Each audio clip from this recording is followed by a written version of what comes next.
Hey guys, welcome to another episode. In this episode, we're going over the 5 main techniques used in tree shaping.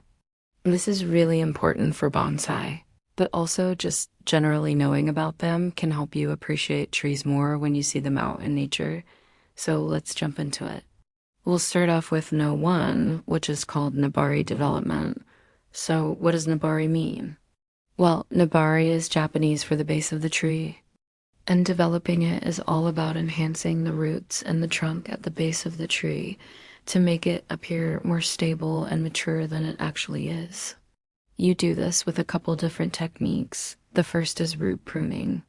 And basically, you just prune away some of the roots of the tree.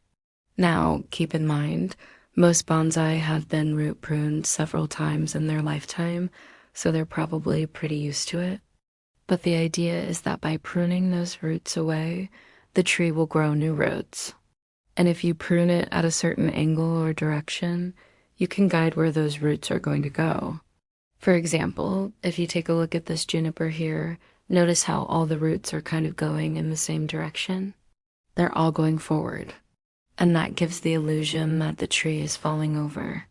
So if we were to add more roots going on the other side, say up through here and maybe even through here, that would give a more stable look because now we have more mass on this side and it looks like the tree is grounded better. Now there's a couple ways you can do this. The most common way is just to simply take a pruner's and just prune away the roots like so. Another way you can do it is with something called air layering. Air layering you can do 2 ways. You can either use a tourniquet or you can use a ring. So let's talk about the tourniquet first. With the tourniquet, you're basically going to take a strip of bark from the branch and then wrap it around the trunk. And essentially what this does is it cuts off circulation to the branch. It kind of kills the branch, but then the tree heals over it and it fuses together. And that forms dead branches. Dead branches are great for creating nabari, because they show that the tree has been through some hardship and has been able to overcome it and live on. Now, what's nice about the tourniquet is that it's not permanent. If you want to take it off, you can, and then the tree will continue to grow beyond that point. So it's a really good way to develop nabari without committing to it. So here's an example. Here's the tourniquet right here. You can see the branches just kind of splayed out. By putting this on, say 3 years ago, the branches would have died back to here.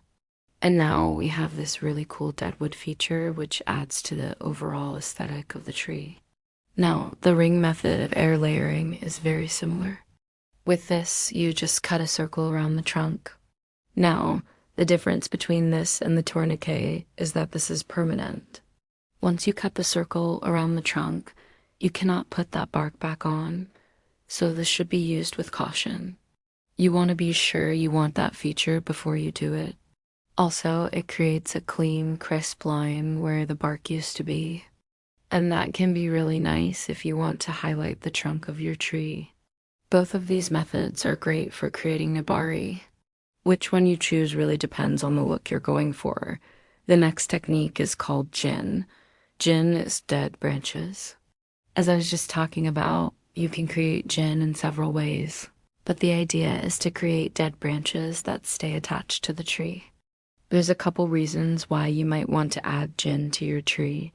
First, it can help to highlight the age of the tree. Also, it can help to balance out the tree.